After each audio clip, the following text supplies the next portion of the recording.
الرحمن الرحیم. الحمد لله رب العالمين والعاقبة للمتقين والصلاة والسلام على أشرف الأنبياء والمرسلين ورضي الله تعالى عن الصحابة أجمعين ومن تبعهم بإحسان إلى يوم الدين. السلام علیکم و رحمت الله و برکاته. پیش از آغاز صحبت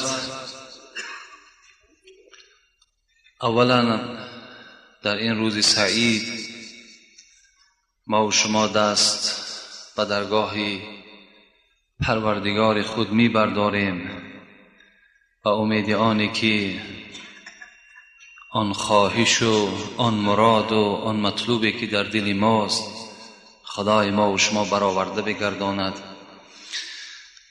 اللهم ارین الحق حقا وارزقنا اتباعه و ارین الباطل باطلا وارزقنا اجتنابه. پروردگارا، عاقبت کار همه ما بندگانت را به خیر بگردانی. خدایا این جمعیت ما را عمر دراز و تن صحت و خاطر جمع و کشایش کار و حل جمیع مشکلات خدایا نصیبشان بگردانی. گذشتگان این قوم و جمع ما را خدایا رحمت و مغفرت بگردانی. بیماری های این جمعیت ما را خدایا شفای کامل و شفای عاجل نصیب بگردانی. مسافرهای این جمعیت و این مردم کولاب را خدایا صحت و سلامت با مرادهای حاصل شده خدایا پس بگردانی و خدایا آرامی را در روی دنیا علل خصوص در این جمهوری ما برقرار و بردوام نگه بداری. رهبریت امروزه ما و شما را خدای مهربان عمر دراز و تن صحت و در جمیع نیتهای نیکشان خدایا ظفر نصیبشان بگردانی. ربنا فاغفر لنا ذنوبنا و کفر عنا سیئاتنا توفنا مع الابرار برحمتك یا ارحم الراحمین.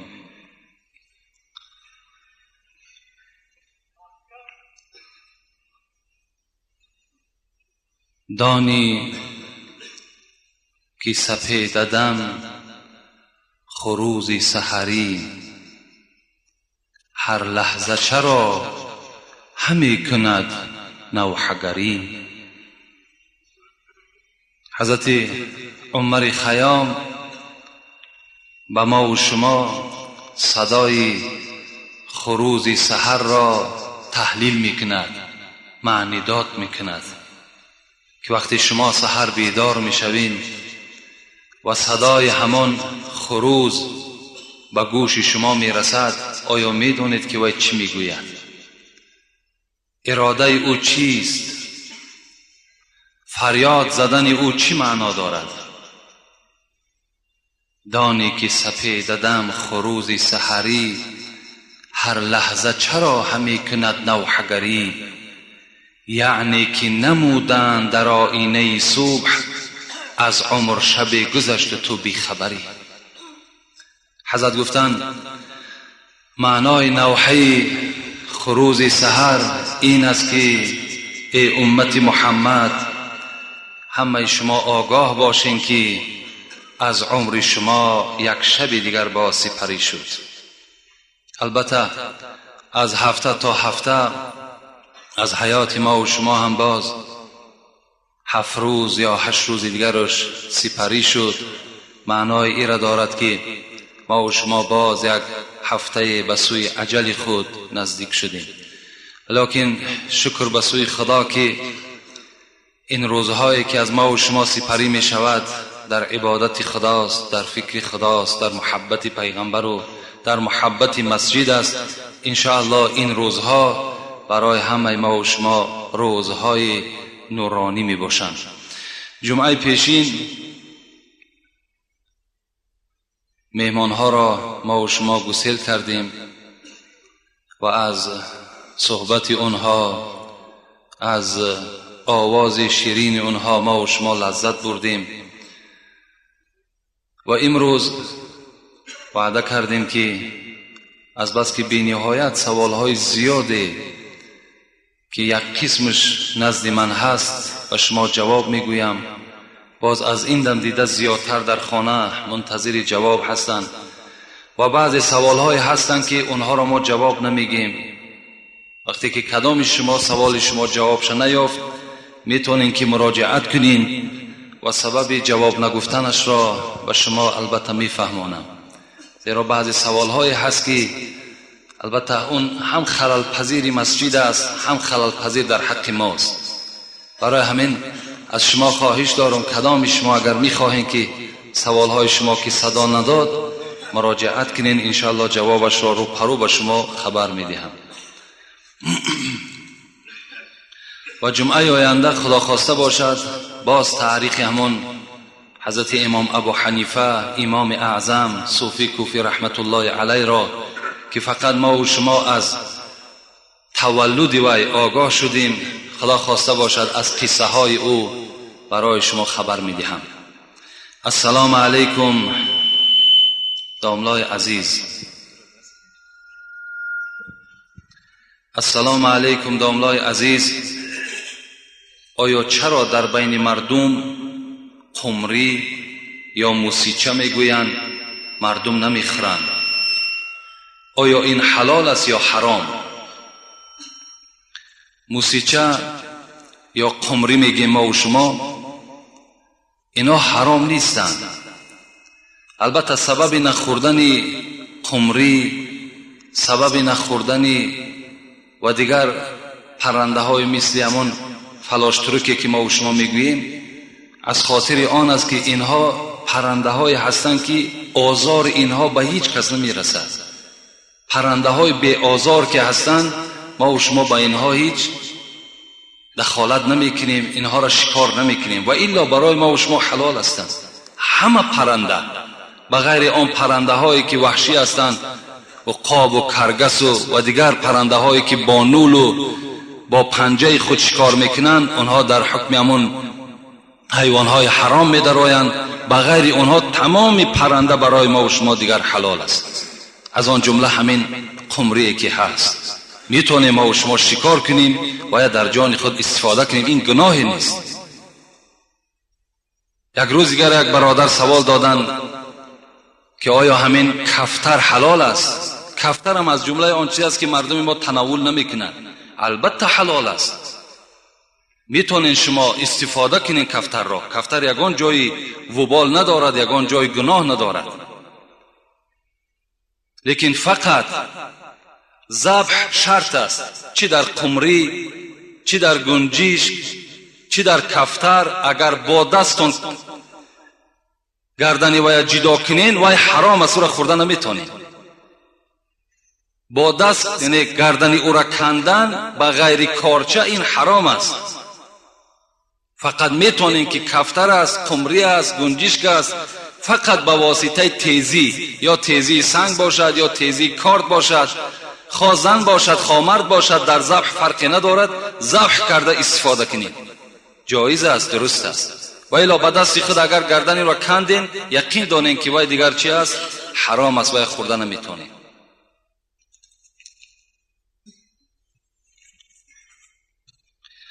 السلام علیکم داملای شیرین سخن. ما یک گروه مخلصان دائمی شما می باشیم. می خواهیم که با این سوال ما با پررگی جواب گردانید. در مسجد محله ما جوانان زیاد ذکر خدا را به جا می آورند و در مسجد گپ دنیایی را بسیار می گویند. می دانند که در مسجد گپ دنیا گناه است، اهمیت نمی دهند. التماس با پررگی جواب دهید. با احترام، یک گروه جوانان مسجد. برادر عزیز، در تمام دنیا در مسجد گپ دنیا می رود، در تمام دنیا، چه در مسجد شما، چه در مسجد ما، چه در مسجدهایی که در همین شهر دوشنبه ما و شما، در کجایی که نباشد مسجدها خالی از گپ دنیا نیستند. زیرا پیغمبر خدا گفتند زمانی می شود که مسجدها تا جایی که ذکر خدا گفته شود به گپ دنیا مبدل می گردد. این معجزه پیغمبر خدا بود. این کرامات، این معجزه از جانب پیغمبر خدا بود که اون چیکار کرد. امروز تأثیر او را ما و شما دیده ایستاده ایم. لیکن یقین دانیم که کسی که در مسجد داخل شد آداب مسجد رعایت نکرد، یعنی با پای راست باید درآید، خداوند ما طلبگار فضل تو هستیم گفته می درآید و می نشیند، تحیه مسجد می خواند وقتی تحیه مسجد باشد و با ذکر خدا مشغول می شود. اگر گپ دنیا گفت، این حدیث پیغمبر است که 40 ساله اعمال نیکش همش حبطه می گردد. 40 ساله شما یک روزه عمل خیر دارین یا ندارین این خدا می داند. وقتی اینقدر زحمت میکشین، اینقدر مهنت میکنین، باز گپ دنیا در داخل مسجد که گفته شد، یقین دانین که مکافاتش انا همین است که عملهای خیر شما همه بیکار شد. حتی حضرت عمر دوره های خلافتش میگد وقتی که از پس مسجد 2 مهمان از طائف بودند، وقتی صحبت داشتن با گپ دنیا، حضرت میگد فریاد چون زد نزد من بیایید. گفتن شما از کجا هستین؟ گفت ما از شهر طائف هستیم. گفتن قسم به خدا اگر شما مهمان هستین و احترام دارین و الا مهمان نمی شدین، چنان آواز شما را می برآوردم که تمام مدینه می شنید. شما حق ندارین که در مسجد گپ زنید. امروز گپ زدن در مسجد عیب همون اساسش عیب همون پیشوایی هست که در همون مسجد امام خطیبی دارد. وقتی داخل مسجد شد، امام خطیب 1 ساعت معین کند که مردم فقط به گپ خدا و با گپ پیغمبرش آموخت کند، صحبت‌های مثال کتابی رود. انشاءالله این صحبت‌های دنیای از بین گم می‌شود.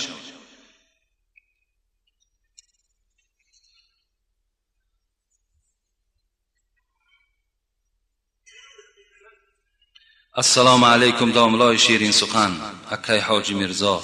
یک سؤال دارم. من نماز میخوانم، پدرم نمیماند، مرا چیکار کنم؟ یعنی البته وای به حال همون پدری که فرزند خدا برای نماز خواندن اجازت نمیدهد. تمام مردم مسلمان تمنا دارد که فرزند او نمازخوان شود، تا جایی که پدر خود اصلاح شده باشد، خود باید که در نماز باشد و باید خود پدر مسئول است که فرزندها را نماز خوان کند. امروز این مصیبت بین که پدر نماز نمیخواند، بازم این با فرزند نمیگذارد که نماز خواند.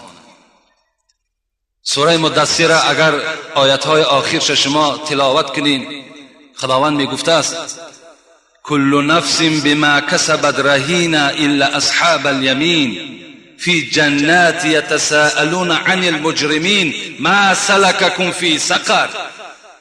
بنده های نمازخوان وقتی که وارد جنت می شده است، خدا می گوید، من مختصرا یک خلاصه شیره این آیت به شما می گویم، وقتی بنده های نمازخوان، بنده های جمعه خوان، بنده های خدا ترس وقتی که وارد جنت می شوند، یتساءلون عن المجرمین، از این پدری بی نماز می پرسید از همون بچه نمازخوان، ما سلککم فی سقر، پدر چرا تو وارد دوزخ شدی؟ گناهکارها را میپرسیدند، جنتی ها با یکدیگر ملاقات میکردند، چرا تو وارد دوزخ شدی؟ آنها چی میگفتند؟ قالوا لم نکو من المصلین. ای وای به حال ما که ما از جمله بندگانی بودیم که در دنیا نماز نمیخواندیم. لم نکو من المصلین، ما از همون طایفه بودیم که در دنیا نامان مسلمان بود. بچه ما نماز میخواند، مادر ما نماز میخواند، لیکن خودمان خدا زده بود و از این نماز دور بودیم. فکر میکردیم که بی نماز مسلمان است، لیکن امروز خداوند با سبب این بی نمازی ما را وارد دوزخ کرده است. دیگر از اینجا خلاصی برای ما نیست. رسول اکرم میگوید لا سهم فی الاسلام لمن لا صلاة له. این حدیث طبرانی است. حضرت گفته است که همین آدم بی نماز هیچ قدر در اسلام ندارد. لا سهم فی الاسلام، بی قدرترین، پلیدترین، افلاسترین بنده در روی دنیا کسی است که لا صلاة له، کسی از نماز ندارد. گفتم پیغمبر العهد الذي بیننا و بینکم الصلاة فمن ترکها فقد کفر. این حدیث پیغمبری خداست. من عهدی که با شما کردم ای امتی مسلمان، پیغمبر میگوید، همون عهد من، پیمان من با شما آن زمانی هست. آن زمان من پیغمبر شما هستم.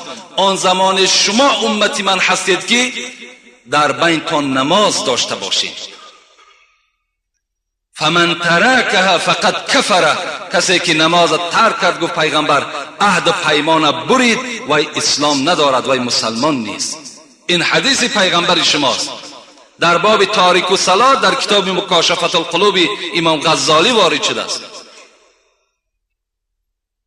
شیطان که رانده گشت به جز یک خطا نکرد. حضرت حافظ، شیطان که رانده گشت به جز یک خطا نکرد، خود را برای سجده آدم رضا نکرد. همین شیطان رانده شدنش از درگاه پروردگار به چی خاطر بود؟ به خاطر که وقتی خدا امرش کرد آدمی که من آفریدم سجده کن، گو خلقته من طین و خلقتنی من نار، تو مرا از آتش آفریدی، این آدم از خاک آفریدی، آتش از خاک افضل است، من این سجده نمی کنم. شیطان که رانده گشت به جز یک خطا نکرد، خود را برای سجده آدم رضا نکرد. شیطان 1000 مرتبه بهتر ز بی نماز، شیطان 1000 مرتبه بهتر ز بی نماز. او سجده بری آدم و این بر خدا نکرد. شیطان هزارها بار، همین شیطان مردود ملعونی مرجوم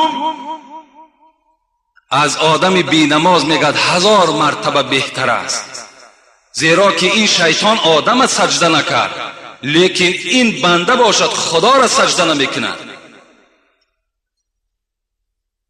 وای به حال همون پدری که این گونه فرزند باز می‌دارد. من برای شما توصیه میتونم همه فرزندان، لا طاعت لمخلوق فی معصیت الخالق. این حدیث پیغمبرتون است. پدر و مادر را گوش نکنین در حالتی که شما را به گناه اگر دعوت کنن. وقتی شما را از کاری ثواب میخواهند که باز دارن، شما اونها را اطاعت نکنین. گفت از پیغمبر شما نه عاق میشین نه گناهگار میشین، بلکه ثواب میگیرین. السلام علیکم داملای عزیز و گرامی. آیا پادشاه را دشنام دادن گناه است؟ البته آدم ابله پادشاه را دشنام میدهد.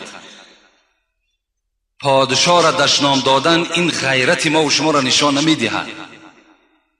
اگر عقیده مرا فهمیدنی باشین، اگر فهم مرا در همین مسئله فهمیدنی باشین، من به شما توصیه میدم که مثل پیغمبرتون رفتار کنین که در حق دحیه کلبی دعا میکرد. شما دعا کنین که خدای مهربان پادشاه ما را عدلش زیاد بگرداند.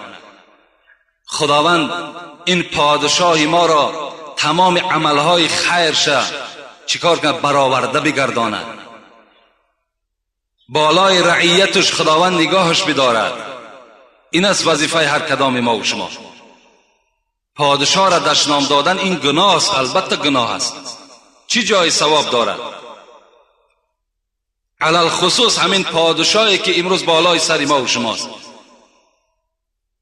این جهادی که این پادشاه ما و شما کرده است، چی در قزاقستان، چی در مالزیا، چی در امریکا، که اسلام را شما با تروریسم عررش نکنین گفتند.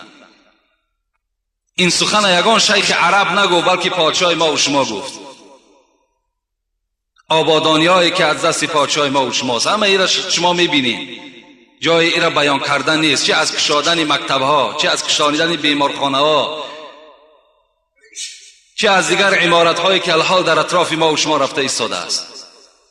باید که با قدر نیکی البته این پادشاهی که امروز بالای ما و شماست، همه ما و شما برسیم. در حقش دائم باید دعای خیر کنیم. همین آبادی که الحال در مسجد است، همین توده مردمی که جمع بشود، همش البته اگرچه فضل خداست اول و آخر، لیکن برکات این ایشان هم هست.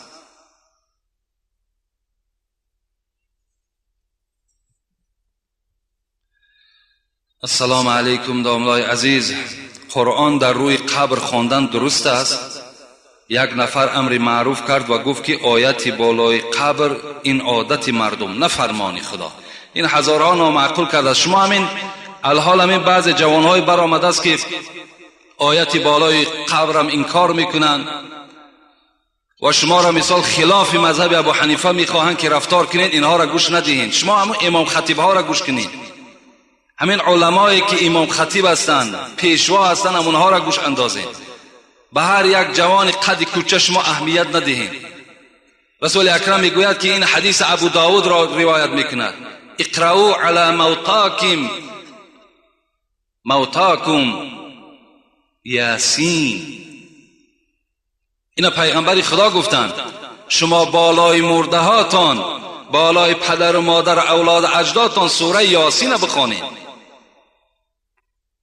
چرا نادرست است؟ از همه شما برادرای عزیز، من خاصه همین مذهب ابو حنیفه را برای چی به شما حکایت میکنم؟ زیرا که بعضی از برادرای ما و شما امروز پیدا شدن خلاف مذهب ابو حنیفه میخواهند رفتار کنند. میلش کردن بگیرن، همونش هم سنت، لیکن همین فتنه و جنجال و نافهمی را در بین مردم پیدا میکنن.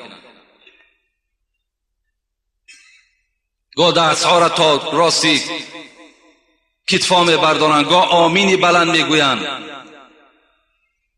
حالا که رسول اکرم که ابن مسعود راوی این حدیث است میگوید 4 چیزی هست که باید پس گفته شود.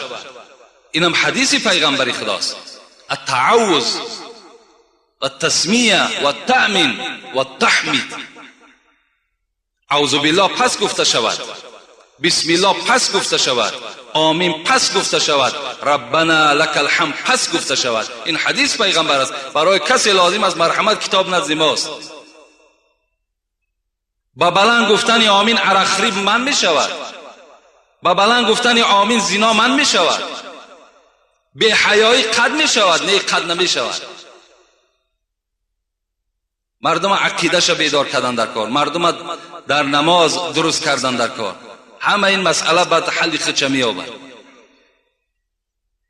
هر مسئله که ابو حنیفه عرض کردن همش با حدیث است، همش با آیت قرآن است. حتی همین آمینی پس ده حضرت دلیل دیگرش ادعوا ربکم تضرعا و خفیه، صدق الله العظیم، آیت دلیل کردن که خداوند میگوید دعا را شما دائم پس بخوانید، که حضرت گفتن آمین از جمله دعاست، باید دعا پس گفته شود.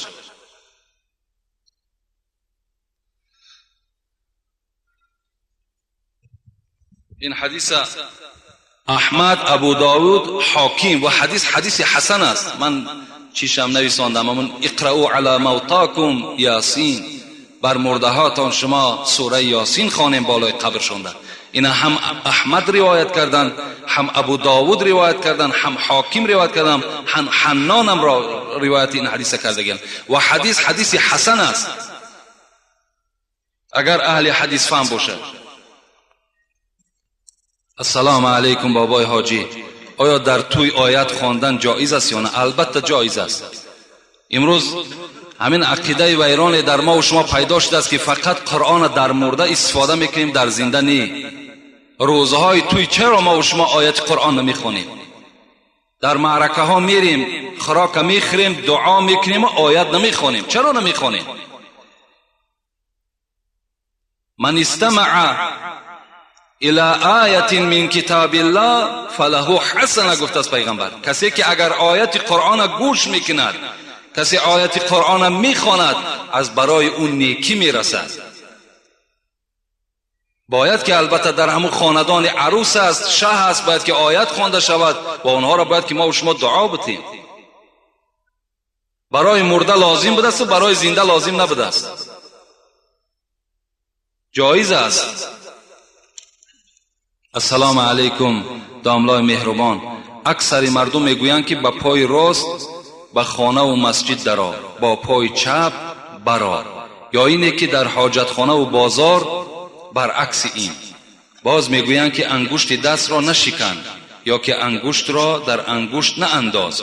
اینها چه اساس دارند؟ در قرآن در باب اینها گفتگی هست. با احترام مخلصی شما، البته قرآن نه، لیکن حدیث های پیغمبری خدا در این باب هست که شما وقتی که مسجد می درآیین با پای راست درآیین، وقتی حاجت خانه می درآیین با پای چپ درآیین، وقتی بازار می درآیین با پای چپ درآیین، و در بازار بسیار نایستین بلکه تیزتر از بازار بیرون شوین، و انگشت های دست البته صداش مثال ما و شما زیر میکنیم میبرانیم، این صدای انگشت هاتون نبرانین، انگشت بالای انگشت بار نکنین، اینها همش در حدیث های پیغمبر هست.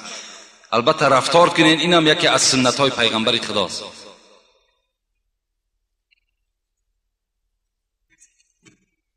السلام علیکم داملای شیرین سخن، من از شما خواهش میکنم که با سوال من جواب دهید.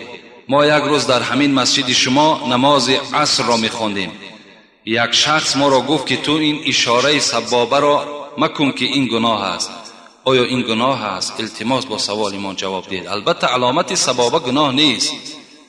چرا گناه است؟ علامت سبابه این سنت پیغمبر است که وقتی شما در التحیات خواندن همان انگشت سبابه را میبردارین، این سنت پیغمبری خداست. شما ثواب میگیرین، گناهگار نمیشین.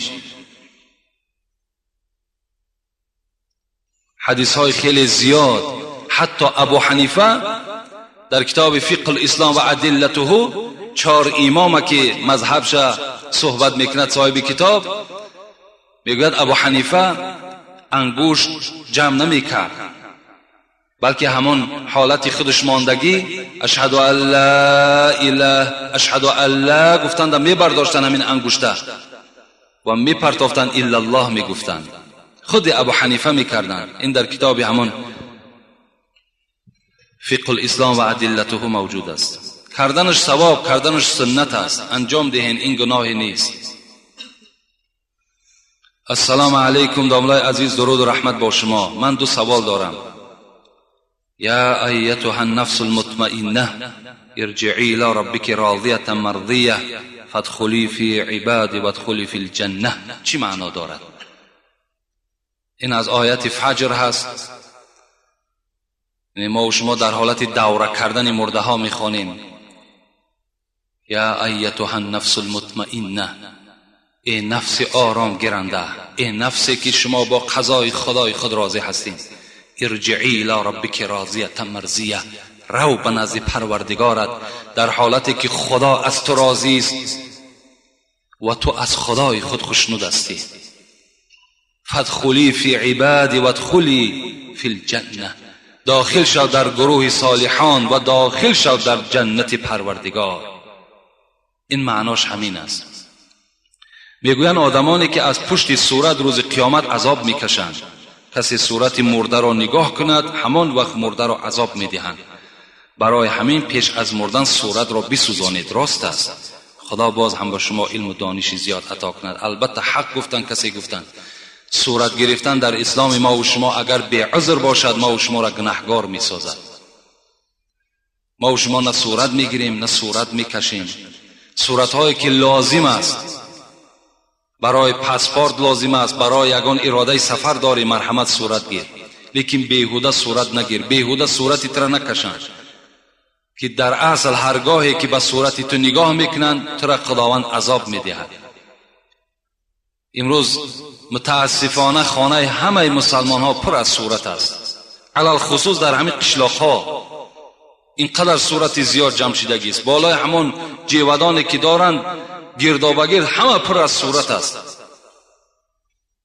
در خانه مردم شهر باشد حمام خانه هاشون پر از دخترای فاحشه صورت ها در همون حمام خانه و واردای خانه و همون اکتیارهای بدبخت بیدین خدا زده که در دنیا هستن، همونا در خانه ما و شما زدگی هستند که اونا به خون هزارها مسلمان تشنه هستند. شما بالای سرشون کردین. اونا خود کم کثافت بدن که باز در خانه خود جاشون کردین. یگان ملائکه رحمت خانه شما نمیدروید. نگذارین در خانهاتون صورت ها را. مرحمت صورت کعبه است، صورت یک منظره است. یک منظره را بیارین کشال کنین.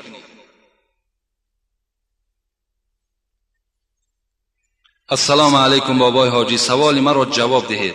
من پدر و مادر را پرسیدم که در بازار کار کنم، گفتا که در خانه کار می باشد.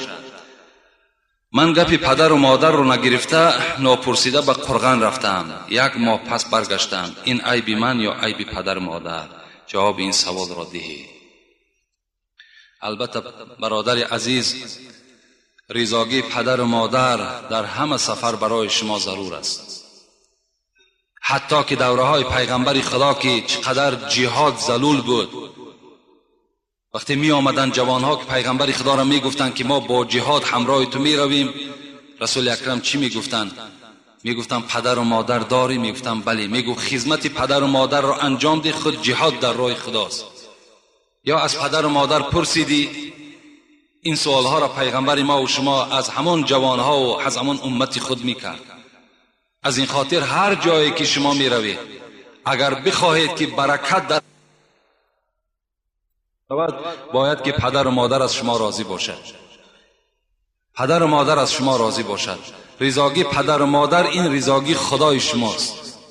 بسیار خوب می شود که شما پدر و مادر را در همه مسئله ها از آنها چیکار کنین؟ سوال کنین و راضیگی آنها را طلب کنین. السلام علیکم و رحمت الله و برکاته. دامدار شیرین سخن درباره رباعیات های عالمگیر عمر خیام به ما جواب پره می داده.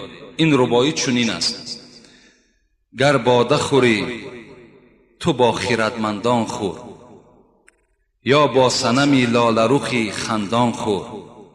بسیار مخور ویرد مکن فاش بساز، اندک خور و کم کم خور و پنهان خور. در این رباعی باده، می، شراب با کدام معنا شاعر گفته است؟ از نام مخلصی اشدی شما. اصطلاحاتی است مر ابدال را، که از آن نبود خبر غفال را. عارفان ما و شما میگد که همین ابدالای ما، ابدال گفته همون اولیاهایی که تخمین 70 نفر هستند، همونها در اصطلاحات خود، یعنی در استفاده کردن شعر خود، می، باده، جام، پیمانه، سبو استفاده میکنند. لیکن شما غفالا، شما غافل ها از معنای اون درک ندارین که اون چی میخواهند در شعر خود. خب حضرت مثنوی باشد، صاحب مثنوی حضرت جلال الدین رومی یک روایت میارد که ان لله شرابا اعده للاولیاء اذا شربوا سکروا و اذا سکروا طابوا. پیغمبر از نام پیغمبر ما و شما رو یاد که از برای خداوند شراب هست، وقتی که همین شراب را برای اولیاهای خود آماده کرده است. وقتی همین اولیاها که شراب خوردن مست می شوند، وقتی که مست شدن در حالت مستی رجوع به سوی خدا میکنند، همون شراب می نوشند. این شرابی که آدمها را مست میکند، پلید میکند، افلاس میکند، این شراب نیست. حضرت حافظ میگوید المنت لله که در میکده باز است، زان رو که مرا بر در او روی نیاز است. خمها همه در جوش و خروشند ز مستی، آن می که در آنجاست حقیقت نه مجاز است. از وی همه مستی و غرور است و تکبر، و از ما همه بیچارگی و عجز نیاز است. این شراب، این می که ما استفاده میکنیم، این بیچارگی است، میگد عاجزی ماست. اون می که مجازی است، اون می که در خمها می جوشد، از وی همه مستی و غرور است و تکبر. اون می هست که آدم تکبر می سازد، مغرور می سازد، پلید می سازد. این می ما اون می نیست. گفتن حضرت. عارفی دیگر چی میگوید؟ شراب عشق نبود زاب انگور، شراب عشق نبود زاب انگور، رهی نوشیدنش هم از گلو نیست. این شراب عشقی که ما بیان میکنیم این آب انگور نیست میگوید، و رهی نوشیدنش هم با راه این گلو نیست، رهی نوشیدنش هم از گلو نیست. از این پیمانه و جام و سبوها غرض پیمانه و جام و سبو نیست. ما وقتی که در شعرهای خود رومکه را استفاده میکنیم، جامهای بادنوشی را استفاده میکنیم، این مقصد از همین رومکه هایی که عرق می نوشند، این مقصد از این نیست میگوید. بدان معنی که عارف زلف گوید. وقتی در شعرها که زلف دیدین، نظر در پیچ تاب هیچ موی نیست. وقتی ما زلف استفاده میکنیم، این از همین زلف های کجه که بعضی از فاحشه ها کج میسازن و بیرون میبرن میگد، این از اون نیست. این زلف ما هم عشق در راه خداست. بیان عارفان را اصطلاحی است که جز عارف کسی را گفتگو نیست. این عارف ها اینو میدانند، خردمندها اینو میدانند. برای همین این شراب و این می که حافظ و بیدیل و سعدی و خیام و اینا استفاده کردن، این مقصد از همین باده هایی که می نوشن این نیست، بلکه اینا همه عشق الهی هستند. السلام علیکم. اکای مرزا حاجی، ما از ناحیه مومن آباد در هر نماز جمعه به پیش شما می آییم. کسیته های شما را خریده می بریم. در کسیته 36 شما در بابت نیت غسل گپ زدید.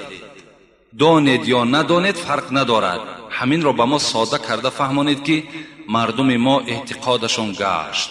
مخلصان شما از مومن آباد با یک مسئله عادیه که اگر اعتقادشان گشته باشد، در غسل جنابت 3 فرض است: غسل فم، انف و کل البدن. در غسل جنابت 3 فرض است: شستن دهان، آب گرفتن بینی و تمام بدن را تر ساختن. این فرض است. کدام ما و شما همین 3 عمل انجام دادیم، ما و شما از غسل جنابت خالی شدیم. ما دیگر در جنابت نیستیم. و سنت همین غسل جنابت چی است؟ بینه نیت در حتی سنت چم نیست. نیت گفته همون، اگر مقصد این برادرها خواندن همون دعای نویت ان اغتسل غسلا من جنابتی رفع، من نمیدونمش باور کنین. اگر همین باشد این لازم نیست. این لازم نیست تماما. این شما اذیت نکنین. حاجت به اذیت کردنش نیست.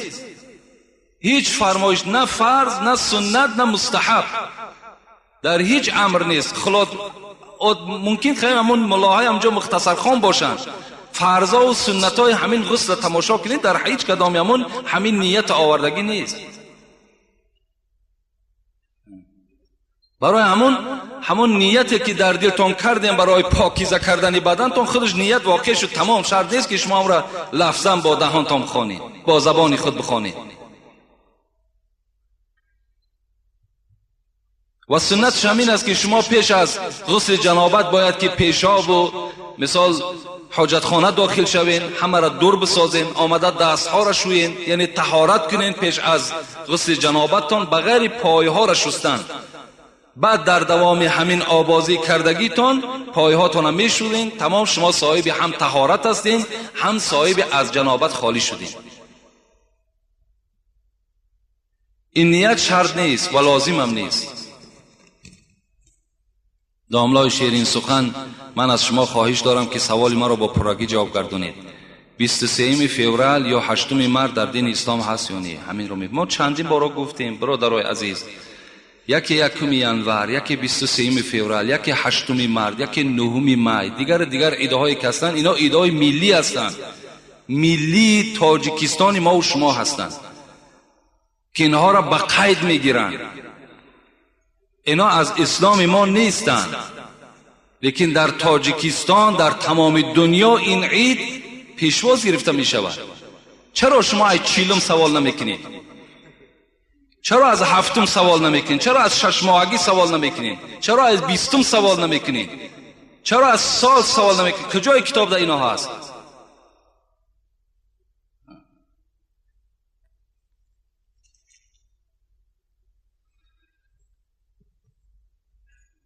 السلام علیکم داملا، آیا سلام دادن چی فضیلت دارد؟ این سوال ما در کسیتوی پیشین گفتگی هستیم که سلام چگونه باشد و چند ثواب دارد. میتونین هم کسیتوی پیشین نگاه کنین، انشاءالله همه فضیلت سلام در او وجود دارد. السلام علیکم داملای شیرین زبان، از شما خواهش دارم که درباره حرمت نان 1-2 سخن میگفتید، چون که در کوچه ها نان ریزه ها رو میبینیم که پرتافته شده است. گناه این چیست میگفتید با احترام مخلص اشدی شما. البته هر یک نعمتی را که شما اگر با قدرش نرسین خداوند اون نعمت از شما میگیرد. و اذ تعذن ربکم لئن شکرتم لازیدنکم و ان کفرتم ان عذاب لشدید. خدا در سوره ابراهیم میگوید اگر هر نعمتی که من بر شما میدهم، چه از خوردنی باشد، چه از تنی صحت باشد، چه از نوشیدنی باشد، اگر با قدر او نرسیدید، شکرانه او را به جا آوردید، خداوند وی را از شما میستاند میگیرد و عذاب خدا بالای شما سخت میشود. شکر کنی نعمتت افزون شود، ور نکنی از کفت بیرون شود. البته نانم یکی از نعمتهای خیلی قیمتی هست که تمام نعمتهای دنیا دل آدم میگیرد لیکن نان نمیگیرد. در همه طعام، در همه حالت نان ما و شما خورده میتوانیم. وقتی او را زیر پاکی پرتافتی، حتی در حدیث های همین هزار حدیث هم آمدگی است که پیغمبر خدا گفتن اکریم الخبز، شما نان را احترام کنید، نان احتیاط کنید. صد افسوس که امروز معرکه های ما و شما تماما توجه به نان نمیدیم. نانها در بالای دسترخوانها قاق میشوند، نانها در داخل دسترخوانها همون پوپنچک میگیم چی میگیم همونها میزند، پروا نداریم، اهمیت نمیدیم.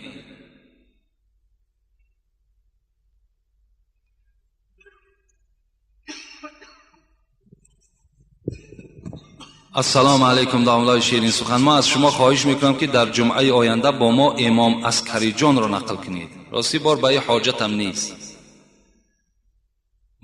و قصه این امام عسکری جان ما هم نمیدونیم.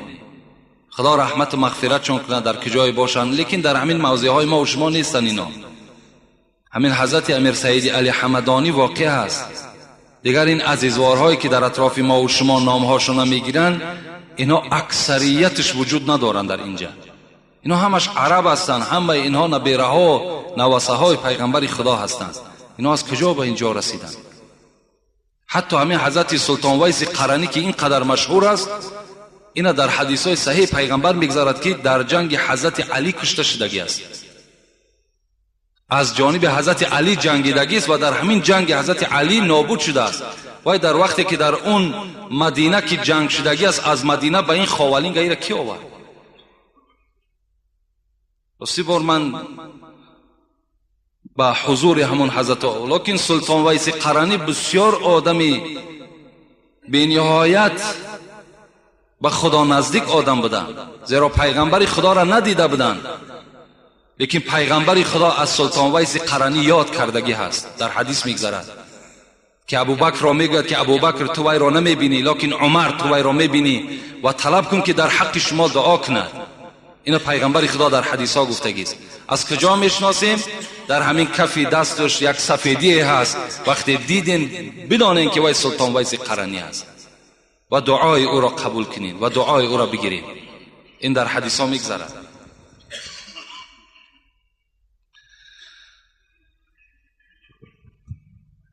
اینجا یک شعر نویساندن، التماس همین شعرهایی که شما ایجاد کردین رحمت، لیکن همین شعرها و این شعرها ما باور کنین یعنی سزاوار هم نیستیم. قدر شعرهایی که مثال در اینجا اینقدر وصف و صفت کردن. برای همین سوالش را میخوانیم. سلام داملای عزیز و عالی، قدر ما از شما خواهش میکنم که به سوالهای ما جوابهای درست دهید. سوال ما چنین است: در یگان پنجشنبگی دعا کنن در دسترخوان کارچه باشد درست است؟ این کارچه دمیره دعا را نمیگیره. در پنجشنبگی دعا کردن با بودن کارچه و نبودن کارچه هیچ حاجت نیست. تا حال همون عقیده های کهنه و عقیده های باطله که هستن، همینا تا حال در معنی سر ما و شما جا دارن. اگر با پیش نماز گذارن نمازت قبول می شود یا نه؟ البته نماز قبول می شود، نمی شودش این نزد خداست، لیکن نماز شما را نمی برد. یعنی بعضی آدمایی هستن که از پیشون آدم میگذرد، در حال چیکار میکنن؟ میگن نماز من بریده شد. نه، نماز بریده نمیشود، نماز فاسد نمیشود، ویران نمیشود، نماز دوام ده. همون آدم گذرنده گناهگار میشود. کسی به پیش نماز کسی میگذرد، حتی حضرت امام ابو حنیفه چی گفتن؟ من 40 سال در یک جا راست ایستادن به عهده میگیرم، لکن به پیش نمازخوان نمیگذرم از گناه وزنین بودن این. برای کسی که نماز میخواند اول جای خودش را مناسب کند، یک جای بخواند که جای گذرگاه مردم نباشد و هر یک آدم گذرنده هم احتیاط کند به پیش آدم نمازخوان نگذارین که گناهگار میشوید. لیکن وقتی گذشتین شما گناهگار شدین، لیکن در نماز او هیچ خلل پیدا نشده است، هیچ نقص پیدا نشده است. اگر در کرته یا در سله صورت زنده باشد نماز خواندن درست است یا نه؟ داملای عزیز، البته که امروز روزی هست که روز اجابت دعا، شما دعا کنید که بابای ما چشمانشان بینا شوند. در کرته و در جای نماز و در سله و در کجای، در خانه و در کجایی که صورت باشد شما از ثواب نماز محروم هستید. اگرچه نماز شما باطل نشد، فاسد نشد، لیکن هیچ ثواب در اون نماز شما باقی نیست. خداوند این بابا را شفای کامل و شفای عاجل نصیبش بگرداند. آمین یا رب العالمین. السلام علیکم داملای شیرین سخن. من از شما یک خواهش دارم که با همین سوال من جواب گردانید. من ستر عورت کردم، با من شوهرم میگوید که اگر ستر عورت نکنی فهمید که شما زن من نی. مادرم باشد میگوید که اگر ستر محکم کنید من شما را نه در دنیا میبخشم و نه در آخرت. من چیکار کنم؟ این خواهر عزیز با احترام زیاد مهرالدین نویسنده است. وقتی که شما خواهرای عزیز شوهر که میکنین، رسول اکرم میگوید اعظم الناس حقا علی المرأة زوجها، بزرگترین حق بالای زنها بعد شوهر کردن این حق شوهر میست. دیگر پدر یا مادر بگوید که تو ترک ستر عورت کن، نعوذ بالله باور کن از دین بیگانه می شود. وقتی که با امر خدا تو چکار میکنی؟ تو مقابلیت نشان میدی. خدای تو در قرآن میگوید یا ایها النبی قل لازواجک و بناتک و نساء المؤمنین یدنین علیهن من جلابیبهن ذلك ادنى ان يعرفن فلا يؤذين و کان الله غفورا رحیما. ای محمد صلی الله علیه و سلم، با دخترهای خود، با زنهای خود، با زنهای تمام امت خود خبر بده که بالای سر خدا بپوشانند، گردنهای خدا پوشانند، پایهای خدا پوشانند، یعنی سطر عورت به جا بیارند. وقتی تو امر خدا را که مقابلیت نشان میدهی، مسلمانی تو کجا میشود؟ و این دختر حق دارد که سخن پدر و مادر اینجا قبول نمیکند، اگرچند شوهرم که نداشته باشد. حالان که وقتی صاحب شوهر شد سخن شوهر گذر دارد، سخن پدر و مادر گذر ندارد. السلام علیکم داملای شیرین سخن. ما که در دین اسلام خواهش داریم و کسیته های شما را گوش میکنیم و من میخواهم که سبق گیرم. من را پدر و مادرم نمیماند. من که حالی که خرد هستم گوید که من چیکار کنم. اگر شما خرد باشید برادر عزیز، از تعلیم قرآنم دور نشو و از خواندن مکتبم دور نشو. کاری کن که در مکتب با بهای اعلا خوان و تمام معلمه های تو از تو راضی باشند، نه بالای تو شکایت کنند. یعنی اگرچه یک مدت وقتت را در مسجد میگذرانی، یک قسم زیادی و با در مکتب گذران کن. با درس های امروزه هم چکار کن؟ توجه زیاد داشته باشی.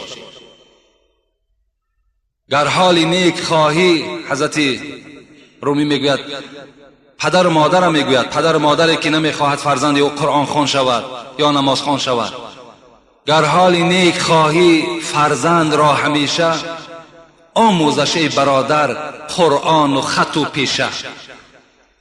اگر شما حالت نیک فرزند بخواهید، اگر شما بخواهید که در آینده از این فرزندها راحت بینین، اینها را چیکار کنید؟ قرآن خوان کنید، علم دنیوی را نشانشان دهید و کسب و کار نشانشان دهید. گر حال نیک خواهی فرزند را همیشه، آموزش برادر قرآن و خط و پیشه. زیرا که پیشه باید روزی که کار افتد، چون پیشه نداند بیل و کلند و تیشه. حضرت گفتن مادامی که اگر پیشه را یادش ندادین، یعنی کسب و کار نآموخت و ایرا قرآن خوان که نکردین، برای این گونه فرزند بیل و کلند و تیشه منتظر است. یا چون خط نداند یا پیشه نداند، پس گاو و خر چراند در کوه و در و پشته. وقتی از قرآن دور شید، از نماز دور شید، از علم دنیاوی دور کی شد، زیب این گونه فرزند و زیب این گونه پدر و مادر همان بالای کوه چراندن گاو و خر است. گفتند حضرت سعدی میگوید بیامرز پرورده را دست و رنج. این فرزندی که در خانه تو پیدا شد، اینا شما علم آموزانید، اینا شما کسب دنیایی آموزانید، اینا خط خوانش کنید. بیامرز پرورده را دست و رنج، اگرچه دست داری چو قارون به گنج. اگر مثل قارون به دولت هم که باشی، باید فرزند تربیه کنید، باید فرزند کسب نشان دهید. میتواند این برادر ما هم تعلیم مکتبش دوام دهد و هم آمده نزد ما تعلیم گیرد، قرآن خوان شود. انشاءالله از هر دو جانب وی برکت می‌یابد. السلام علیکم و رحمت الله و برکاته. اگر کفر نشود، از پدرم تو را بسیار دوست می‌دارم. خواهش التماس یک جمعه را درباره اهل دوزخ یا اهل بهشت صحبت می‌کردید، بسیار خوب می‌شد. سوال خوراک دوزخیان چیست؟ چرا استعمال میکنند؟ البته خداوند همه ما و شما را از عذاب دوزخش نگه بدارد و از وارد شدن به دوزخش نگه بدارد. و انشاءالله در باب این دوزخ و بهشت خدا خواسته باشد صحبت ها میکنیم. الحال من به شما خبر میدهم آیت را از خوراک دوزخیان، که دوزخیان چی خوراک دارند. خدا میگوید اعوذ بالله من الشیطان الرجیم تسقا من عین آنیه لیس لهم طعام الا من ذریع لا یسمن ولا یغنی من جوع. صدق الله العظیم. وقتی که این دوزخی ها تشنه میشوند از حرارت دوزخ، وقتی تشنه میشدند، تسقا من عین آنیه، از آب داغ، از آبی که خیلی گرمی و حرارت وی هیچ دیگر حد و کنار ندارد، از همان آب حرارت دار در حلق آنها میریختند. تسقا من عین آنیه لیس لهم طعام الا من ذریع. این دوزخی ها طعام نمیخورند مگر ذریع میخورند. مفسرای قرآن میگویند ذریع این یک علفی هست، یک خاری هست که هم تلخ است و هم بوی دارد، که این اشترها در همان عربستان میخورده‌اند. این خار بویناک و تلخ خوراک دوزخی ها بوده‌اند. وقتی پیغمبر خدا میگه این آیت خواندن، مفسرای قرآن میگویند مشرکای عرب گفتند مادامی که ذریع همین خار که خوراک ما باشد، باکی ندارد. اشترها را بینید همین خارها را میخورند، چقدر فربه هستند، چقدر چقان هستند. رسول اکرم چی گفتند؟ دوام آیت خواندن لا یسمن ولا یغنی من جوع.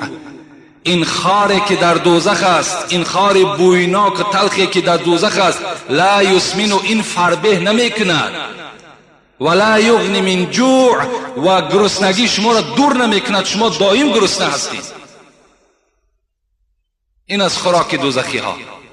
از این ده هم بدترش هم در آیات های کریمه آمدگی است که حتی آبشانه از همان زرداب زیناکارها هم میگویند که زیناکارهایی که در دنیا زینا کردند، وقتی اینها زرداب بدنشان که میریزد، این آب جمع میشود در دوزخ و برای دوزخیان استفاده میشود.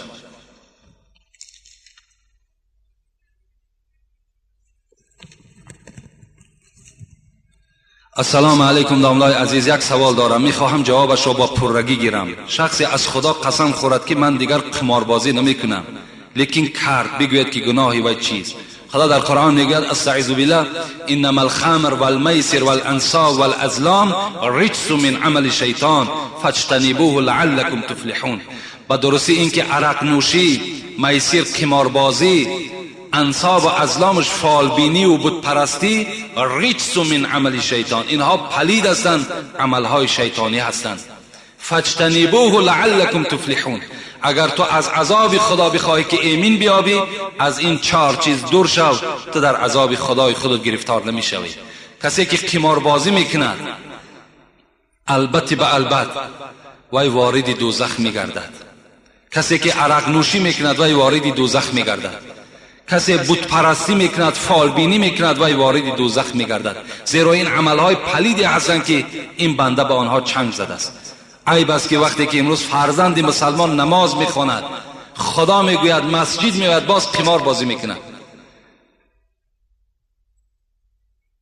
از پول قمار باز شکار میکند، باز معرکه میکند، نان میکند، خیر احسان میکند که خداوند به این پول حرام احتیاج ندارد. فرزندها گرسنه و عائله ناآرام و این باشد قماربازی دارد.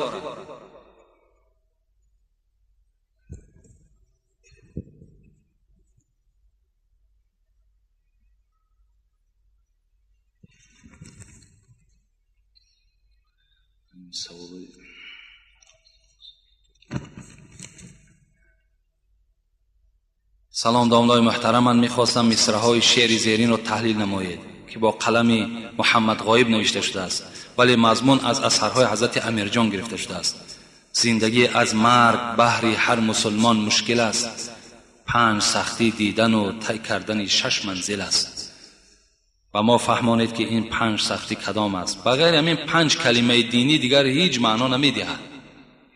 همین 5 سختی دیدن و طی کردن 6 منزل است. همین 5 سختی، این به همین 5 کلمه بسیار نزدیکی میارد. اگر کدامی در لازم باشد بیاید از نزدیکتر انشاءالله تحلیل کردن میتیم که چی سختی ها دارد. یعنی به همین بنای مسلمانی، 5 بنای مسلمانی است.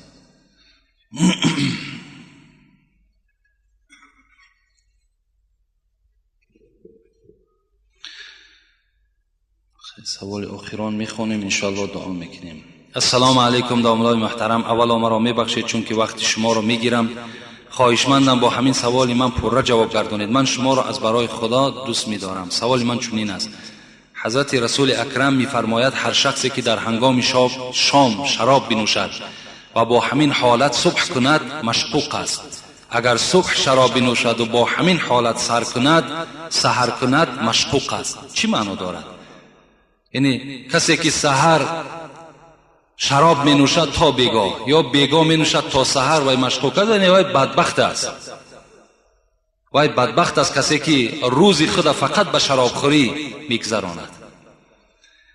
در جای دیگر می فرماید که هر کسی که فرد شرابخور را سلام دهد و با وی مصافحه کند، سلام کند، خداوند عملهای 40 ساله وی را ضایع میکند. خواهشمندم پره جواب دهید که چون که من در جای کار میکنم که زیاده از 40 نفر کارگر است، همه شراب می نوشند، تنها من نماز میخوانم، نماز جمعه می آیم، مرا ملا گفته تمسخر میکنند، کنی بیا ملا گفته میخندند. من چیکار کنم؟ سلام کنم نکنم؟ پس احوال من در نزد خداوند چی میشود؟ با احترام مخلصی شما. سلام. راستی بار تا حد امکان اگر توانین از همین آدم های شراب نوش و تمسخری که میکنن از همین ها اعتراض کنین، دور باشین. چه همین آدم های عرق نوش و چه دیگر طایفه های بدکاری که هستند، اگر چنین باز معامله و تمسخرانه به شما رفتار کنن، شما هم میتونین که با آنها تمسخرانه هم معامله کنین. سلام آنها هیچ حاجت هم ندارد وقتی که تو را اینقدر بی قدری میکنن. لیکن امروز صد افسوس که چیکار کنیم که اطراف همه ما و شما عبارت از شرابخور است و کار همه ما و شما در پیش همین شرابخورها البته میغلطد. مجبور میشویم که از آنها چیکار کنیم؟ حاجت طلب کنیم. و آخر دعوانا ان الحمد لله رب العالمین. انشاءالله این سوال باز جواب پره میگوییم برای وقتم انجام یافت. و این جمعه یک برادرمان سنگ غفورزاده داماد مولانا 500 کیلو سیمین برای همین طهارتخانه آوردن. یک برادرمان اینجا عالم جان و سفرعلی که خیشای برادر حاجی رجب علی هستند، اینها هم یک میکروفون برای همین مسجد آوردن و خواستن در حق ایشان دعا کنیم خدای مهربان و تمام این برادرایی که خیر احسان کردند و سوالها ارسال کردند، همگی را خدای مهربان عمر دراز و تن صحت و خاطر جمع نصیب بگردانی و خیر احسان هایی که این برادرها کردند خدای به درگاهت مقبول بگردانی، دولتشون زیاده بگردانی، خودشان و فرزندهاشون خدا عمر دراز و از جمیع آفتها در حفظ و امان خود نگه بداری. ربنا افتح بیننا و بین قومنا بالحق و انت خیر الفاتحین برحمتك یا ارحم الراحمین. السلام علیکم و رحمت الله و برکاته.